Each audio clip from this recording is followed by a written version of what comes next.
Thank you, Daniel, and good afternoon. Excellencies, representatives and head of diplomatic missions, members of the Australian Business Association, colleagues, ladies and gentlemen, allow me to convey the greetings from my president, the head of the African Student Association, Belinda Akello, and her team. They've asked me to express their deep appreciation about the growing relationship between Australia and Africa, especially growing commercial ties between the two continents. They especially note with deep appreciation current statistics that shows an increase in current investment on the continent, Australian investment, in the tune of 50 billion. Particularly so, they are also very appreciative that bilateral merchandise trade has also grown to around 9 billion between Australia and Africa. These trends are positive, and as students of the continent in Australia, we are confident that we can only grow from strength to strength in all of our endeavors and engagements. And I'm sure my seniors in the diplomatic community know better than I about the positive impact one could accrue from such growing relationship between our respective continents. As we increase commercial relations between the two continents, it is important from the student perspective that we highlight corporate social responsibility as a core strategy going forward. It is important because corporate social responsibility is a balanced approach for businesses to partnership with host countries in addressing economic, social, and environmental issues in a way that aims to benefit people, communities, and societies. As the theme of this year's Africa celebration connotes Renaissance, it is important that we emphasize this not new really, but this worthy approach to doing business in Africa and vice versa in Australia, as the case may be. Corporate social responsibility also is a win-win situation for businesses from Australia going to Africa, and in return, African countries' engagement with Australia. It is win-win because it places responsibilities of businesses not only to shareholders, but also places responsibility to stakeholders as well. And stakeholders including employees, communities from where businesses are conducted, and societies and nations that benefit from those engagements. We believe that as the statistics has shown that commercial engagements between the two continents is growing mostly in the mineral sector, in the extractive industry. Corporate social responsibility makes it even more compelling as it balances as a balanced approach, because it maximizes the positives and minimizes the negatives of social and environmental impact of mining while maintaining the profit motives of companies. The question is, why social corporate responsibility? And where does it fit in the engagements, the growing in commercial ties between our respective continents? One argument could be that governments have the social responsibility to their citizens, while shift the burden on companies because the business of business is to do business.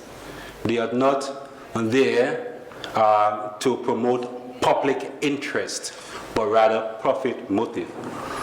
Although it is often pointed out that much of the responsibility for sustainable development in the mining sector remains with the government, the responsibility of mining companies is increasing in scope and depth. One, because of the high incidence of poverty, about the challenge of sustainable development. It has become a collective responsibility of governments, businesses, and civil society to have an integrated approach. Corporate social responsibility is particularly relevant for the mining sector because many of the environmental disasters and human rights situations in the past 50 years on the African continent that have generated social unrest and or brouhaha has taken place in the mining sector. Whether it is in West Africa, Southern Africa, or East Africa, the evidence is one that is concerning and one that needs to arrest our immediate attention, especially for prospective business ventures on the continent. Corporate strategy can make a difference between disaster and prevention. Another thing that I want to quickly, in the next 1 minute, touch on is the logic. That is, even though there is good logic that, as I indicated earlier, that the motive of businesses are in profit, social responsibility, according to some business economists, may distort the market and decline effectiveness and efficiency in the economy of companies. That is fair logic. They also argue that it may interfere with the obligations of government to the people. Another fair logic. But there is also a good incentive to go beyond profit and reinvest some of the profit back to the communities from where minerals are extracted. Because in the first place, when there is unrest, social unrest, even businesses suffer the effect. But one compelling reason for social corporate responsibility on the continent is globalization and the company power that is increasing. The relative power of states is diminishing in the face of globalization. Many African states are weak to stand up and regulate powerful institutions that continue to grow with technological advancements and diversity in global trade connections. These have created enormous challenges and headaches for the African continent. Furthermore, the incidence of poverty, illiteracy, and sometimes corrupt officials, monopolization of big companies, and inadequate international regulatory bodies has exacerbated the situation. This especially is concerning for the mining sector again, where in many remote communities, big mining companies are the de facto administrative authorities. As students of Africa, especially students of Australia, interested in this growing relationship between Australia and Africa, it is our expectation that doing business in Africa will accrue positive benefits that will go other ways, and that we will learn from the mistakes of the past, where businesses on the African continent have been sufficiently skewed in one direction, and many African countries have not benefited from the resources. We believe that the growing interest of Australia in Africa is timely because it helps us to seek in Australia a good partner in trying to help us alleviate poverty and build on the growing strength of African economies, build on the successes that we've made in governance throughout the continent, build on the successes that we've made in institutional building and public managerial governance. It is our expectation that African students, even as Australia is contributing to capital formation on the African continent, important linkages and bridges have been built to ensure that we all benefit from this new paradigm.